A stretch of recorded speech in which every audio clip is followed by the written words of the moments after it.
Décolonisation, le Vietnam. Épisode 6, de Saigon à Hanoï, entre sauterelles et puces. Bonjour. Avant de commencer cet épisode, je voudrais vous dire un grand merci à vous, les pionniers, qui écoutez ce podcast sur tous les continents maintenant. Je ne vous entends pas, mais je vous vois dans les petites stats que je reçois. Merci beaucoup. Et si ce n'est pas trop vous demander, pour que ce podcast soit connu du plus grand nombre, n'hésitez pas à laisser un avis favorable sur Apple ou sur Spotify et à parsemer d'étoiles et de petits cœurs ces plateformes. Merci encore. Alors, où en était-on? La dernière fois, on est enfin entré dans le vif du sujet avec la proclamation de l'indépendance de la République démocratique du Vietnam, qu'on va abréger en RDVN à partir de maintenant. Le Viet Minh prend le pouvoir et à ce moment, c'est l'union sacrée autour de Ho Chi Minh. Toutes les composantes sociales du pays sont derrière lui. Pour preuve, la cérémonie du 2 septembre était un modèle d'ordre et d'organisation, selon l'un des rares Français à y avoir assisté, Philippe Grandjean. Il y avait là tous les corps constitués, le grand séminaire en soutane noir, les moines bouddhistes en toge, tout ça était très bien ordonné. C'était la preuve de la capacité d'organisation et de mobilisation du Viet Minh, qui, rappelons-le, avait précipité cette déclaration pour mettre la communauté internationale, devant le fait accompli. Pour rappel, à la conférence de Potsdam, il avait été décidé que les Chinois désarmeraient les Japonais au nord de l'Indochine et que les Anglais le feraient dans le sud. En proclamant l'indépendance, Ho Chi Minh disait aux Chinois et aux Anglais et aux Américains « Bienvenue, pas la peine de vous donner tout ce mal, ne vous inquiétez pas, on gère. On est un gouvernement populaire, vous voyez, tout le monde est derrière nous. On a combattu les Japonais, contrairement à ses collaborateurs français, et on a fourni le renseignement aux Américains. On est clean. » Car Ho Chi Minh sait que le sort de la RDVN dépend des États-Unis, de son ami le Major Patty, dont il espère encore qu'ils reconnaîtront son gouvernement et empêcheront le retour des Français. Les Français, justement, parlons-en. Ils ont le Ho Chi Minh, si j'ose dire, en la personne du général de Gaulle. Et pour de Gaulle, il fallait à tout prix garder l'empire colonial pour redonner à la France son lustre d'avant-guerre. Bien sûr, il était prêt à engager des réformes. La France devait donner à la colonisation un visage plus humain et associer plus les colonisés aux affaires. Et puis voilà, ce serait assez pour écarter les velléités d'émancipation des élites indigènes. D'où le principe de fédéralisme adopté à la conférence de Brazzaville en 1944. Et c'est ce même principe de réforme oui, émancipation non, qui inspire aussi la déclaration sur l'Indochine du 24 mars 1945, juste après le coup de force japonais. Le point saillant de la déclaration, c'est que le gouvernement provisoire de la République française promet la création d'une fédération indochinoise de 5 États, Cambodge, Laos, Cochinchine, Annam, Tonkin. Cette fédération serait intégrée à l'Union française et dirigée par un gouverneur général nommé par Paris. Aux yeux des Français, ce sont des avancées considérables. Et ils n'ont pas tort. Quand on pense à ce qu'était l'Indochine d'avant-guerre, je vous renvoie à l'épisode précédent, Indochine française, Viet Résistance. Mais pour les Vietnamiens, c'est une misère. Premièrement, De Gaulle et les Français de France font comme si le coup de force japonais du 9 mars n'avait pas eu lieu et que sur le terrain, la France n'existe plus. La colonisation, c'est fini. Et deuxièmement, la déclaration ne mentionne même pas l'indépendance, précaire il est vrai, de l'Empire du Vietnam de Bao Dai qu'il a reçu des Japonais. Pour les Vietnamiens, la volonté de retour de la France est incompréhensible. Et comme le dit Bao Dai dans une adresse le 19 août, je cite: Je m'adresse au peuple de France, au pays de ma jeunesse. Je m'adresse aussi à son chef et libérateur, et je veux parler en ami plus qu'en chef d'État.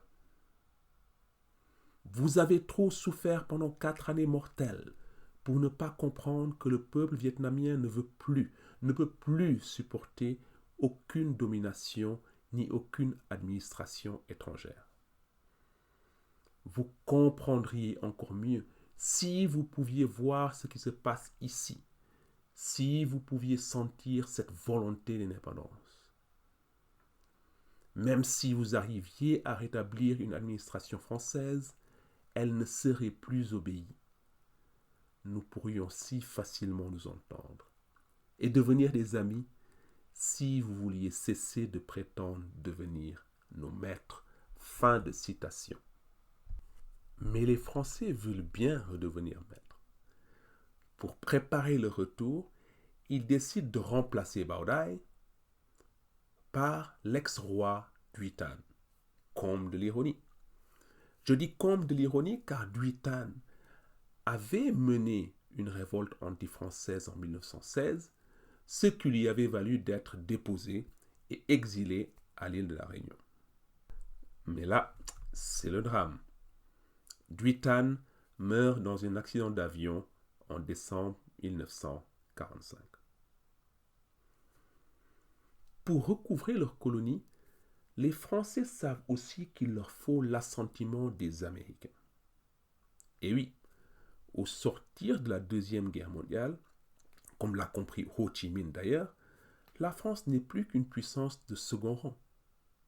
Par exemple, la décision d'envoyer les Chinois et les Anglais désarmer les Japonais en Indochine, elle est prise par les Alliés sans consultation avec De Gaulle.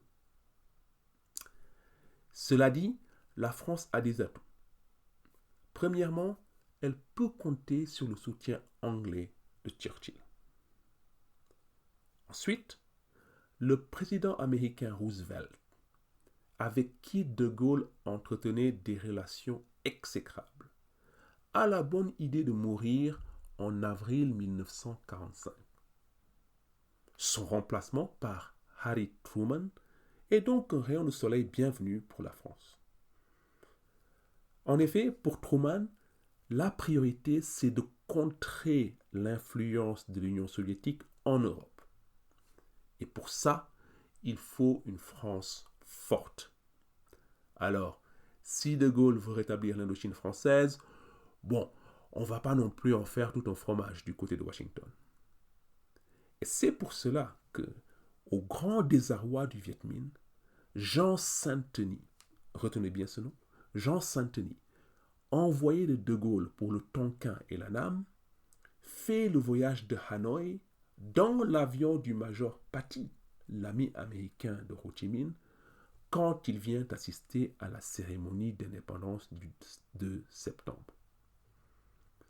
Ce 2 septembre donc, le Viet Minh a peur que le loup soit dans la bergerie.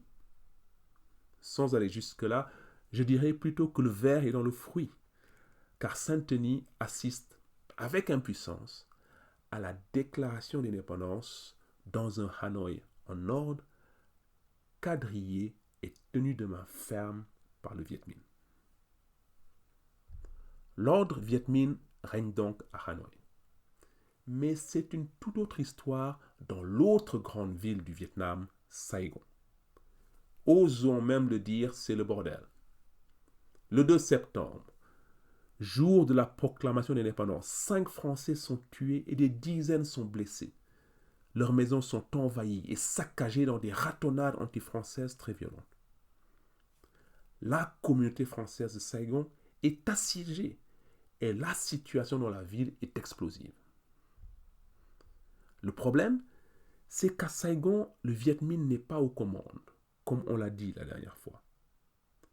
Au sein du comité du Nam Bo, le Nam Bo, c'est la province du Sud en vietnamien, au sein de ce comité, le Viet Minh côtoie les trotskistes, les milices religieuses Hoa Hao et Cao Daistes, ainsi que les Binh Duin, un groupe mafieux vaguement politique.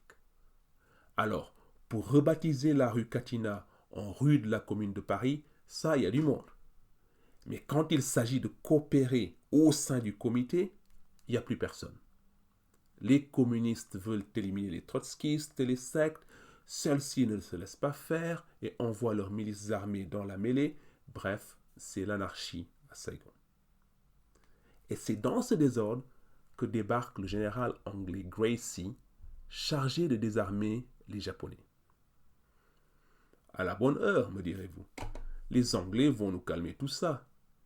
Eh bien, pas du tout. Le général Gracie va même jeter de l'huile sur le feu saigonais déjà bouillant. C'est que ce général anglais est un soldat de la coloniale. Il est né aux Indes et sa vision du monde est simple. Les Blancs commandent, les Asiatiques exécutent, et c'est comme ça. Partant, son objectif est de désarmer les Japonais et d'attendre le retour des Français pour leur transmettre les rênes du pouvoir. Pour lui, le comité du Nam Bo n'a aucune légitimité. Et une des premières décisions qu'il prend, c'est de libérer les soldats français qui avaient été jetés en prison le 9 mars par les Japonais. Non seulement il les libère, mais il les réarme pour aider, soi-disant, au maintien de l'ordre. Revanchards, les soldats français se lancent alors dans des expéditions punitives anti-Viet qui aggravent la situation déjà insurrectionnelle qui règne à Saigon. C'est pas fini. Le 23 septembre, profitant de l'appui anglais, le représentant de Gaulle, Jean Sédil, chasse le comité du Nam Bo de tous les bâtiments administratifs et les réoccupe au nom de la France. C'est un coup de force, il n'y a pas d'autre mot, auquel les Vietnamiens répondent en décrétant une grève générale qui va donner lieu à des violences inouïes contre les Français. L'épisode le plus sordide est le massacre de la cité Hérault, les 24 et 25 septembre. Des centaines de Français et de métis eurasiens, comme on disait à l'époque, sont tués dans des conditions atroces. Autre incident, le lieutenant-colonel Dewey, représentant de l'OSS à Saigon. L'OSS, si vous avez bien suivi, c'est bien, les services secrets américains. Dewey est tué et son corps ne sera jamais retrouvé. C'est la première victime américaine au Vietnam et certains historiens considèrent que la guerre d'Indochine commence là à Saigon à partir du coup de force de Sédil le 23 septembre 1945. En fin de compte, Gracie arrive tant bien que mal à faire signer un cessez-le-feu précaire entre les Français et le comité du Nam Bo. Mais à peine le traité est signé que les premiers éléments du corps expéditionnaire français arrivent à Saigon. Et quand le général Leclerc débarque sous une pluie battante, tous les Français de la ville sortent accueillir le Messie venu les sauver des Viet. La mission de Leclerc est simple, reconquérir le Sud, c'est-à-dire la Cochinchine. Alors les troupes franco-anglaises, appuyées par des soldats japonais, vont donc lancer une offensive qui d'abord chasse de Saigon le comité du Nam Bo. Dans la foulée, Leclerc lance le colonel Massu sur toutes les routes coloniales et arrivé décembre, toutes les villes du Sud sont reconquises par les Français. Mission accomplie. La France est de retour. Mais pour faire quoi politiquement? S'il est d'une part hors de question de parler d'indépendance, mais que d'autre part les Vietnamiens considèrent celle-ci comme déjà acquise. Pour Leclerc, en tout cas, je cite, « Rien n'est fini. La France doit reprendre sa place dans le Nord aussi, surtout à Hanoï, où se trouve la clé des problèmes du Sud. » Fin de citation. Retour donc à Hanoï, où bien sûr les événements de Saigon ont été suivis de très près, et où l'avancée des troupes françaises inquiète. Quelques jours après le 2 septembre, plus de 150 000 soldats chinois, sous les ordres du général Lu Han, font leur entrée dans Hanoï.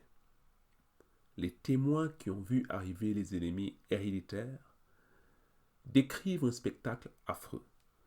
Voici ce qu'en dit le futur général Giap. Je cite. « Il était difficile de croire que c'était là une armée.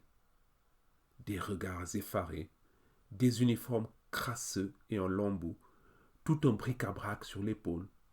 Ils apparaissaient comme une rouille dans la ville qui venait d'être débarrassée de l'ordure colonialiste. » Fin de citation.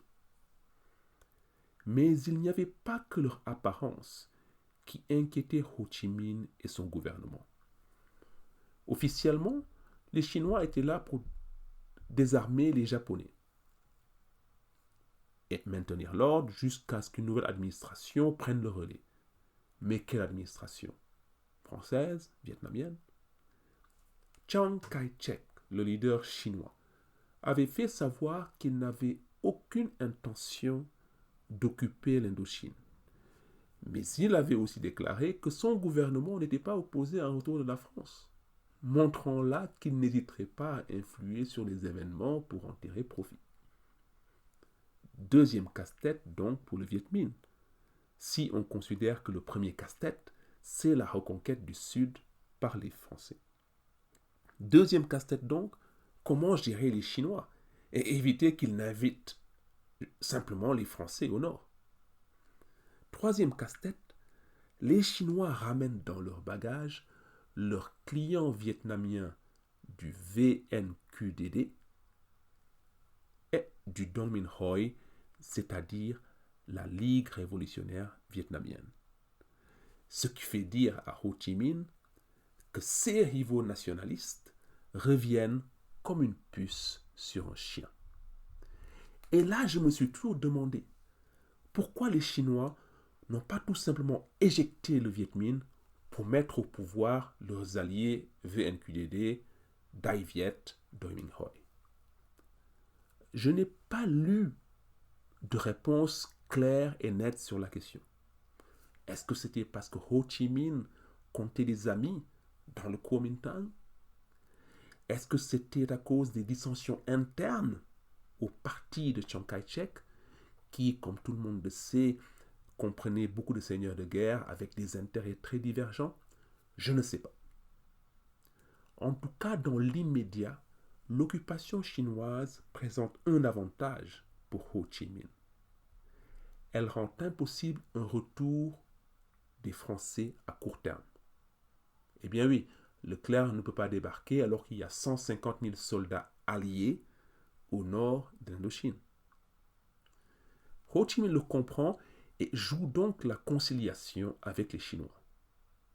La menaçante armée de libération dirigée par Giap devient la garde nationale. Ça fait plus inoffensif. Ho Chi Minh va même jusqu'à dissoudre le Parti communiste indo-chinois en déclarant avec grandiloquence, je cite, « Mon parti, c'est le Vietnam ». Fin de citation. Bon, le parti continue à fonctionner in petto quand même, faut pas déconner. Les Chinois laissent donc la RDVN en place et ils consacrent plutôt leurs efforts à mettre le pays en coupe réglée. En haut de la pyramide, le général Lu Han s'approprie tout l'armement, le matériel, tous les biens que détenaient les Japonais et ils les vendent aux plus offrants. Les officiers se lancent dans des trafics et raquettes de toutes sortes et les soldats rançonnent les familles vietnamiennes en leur subtilisant leurs volailles, leurs vivres, etc. Par exemple, Mai Elliott, qu'on a déjà cité pour ses mémoires de famille, raconte qu'un détachement de 50 soldats chinois débarque chez elle, réquisitionne sa maison de famille en entassant la famille à l'étage et en occupant le rez-de-chaussée Manu Militari. Les 150 000 soldats chinois pèsent donc sur l'économie et leur présence aggrave la famine qui sévit depuis plus d'un an. Parlons maintenant du troisième casse-tête pour le Viet Minh, leurs ennemis nationalistes vietnamiens. Le Viet Minh arrive à les contenir en laissant faire les seigneurs de guerre chinois. Mais les affrontements armés sont nombreux à Hanoï et dans tout le nord du Vietnam entre le Viet Minh et les milices Dai Viet et VNQDD. Des accords sont signés sous la pression chinoise, mais les escarmouches ne cessent quasiment jamais. Et quand le Viet Minh annonce des élections pour fin 1945, elles sont rejetées par les partis nationalistes, qui craignent à juste titre un raz-de-marée Viet Minh, vu qu'eux-mêmes viennent d'arriver et n'ont pas encore d'implantation locale forte. Finalement, des élections législatives sont organisées en janvier 1946. Et effectivement, le Viet Minh les remporte haut la main. Le citoyen Vinh Thuy, alias l'ex-roi Bao Dai, est même élu dans la liste Viet Minh. Opération réussie pour Ho Chi Minh, qui se drape de légitimité populaire. Mais les Chinois avaient mis deux conditions pour que le scrutin ait lieu.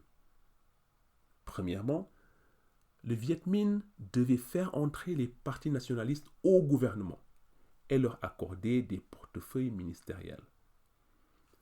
Deuxièmement, 70 sièges de députés de la future Assemblée nationale sont réservés au VNQDD et au Dai Viet. Pourquoi les Chinois ont-ils imposé leurs alliés au Viet Minh de cette manière? C'est qu'ils commencent à préparer leur retrait.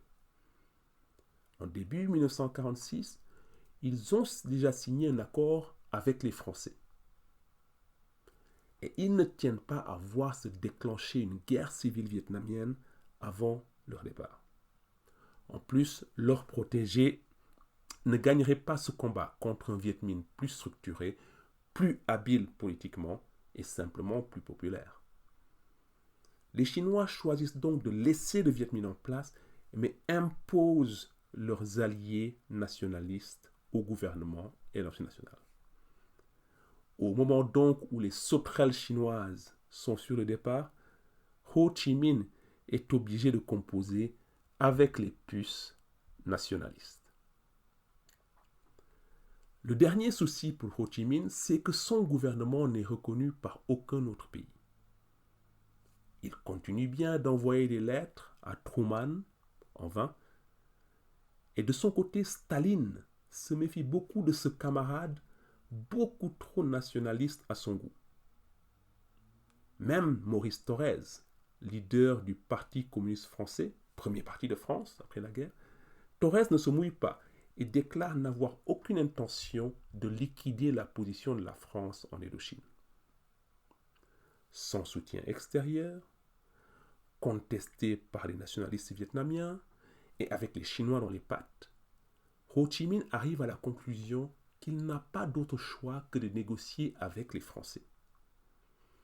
Déjà, dès la fin 1945, au vu de la reconquête express du Sud par les troupes de Leclerc, il comprend que seule une victoire militaire pourrait arrêter la reconquête française.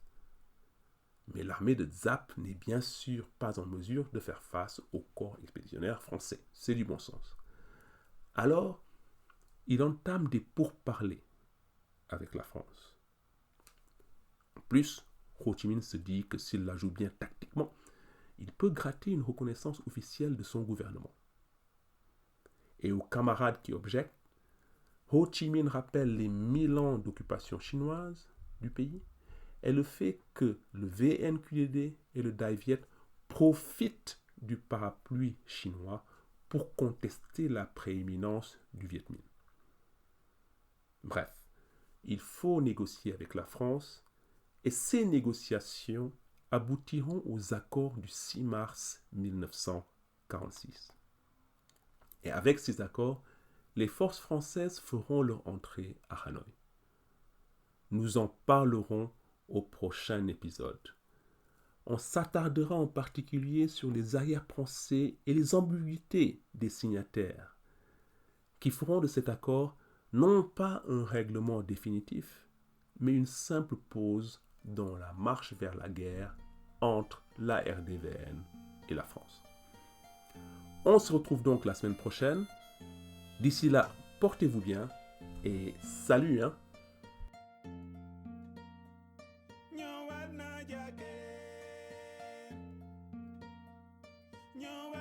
Jacket.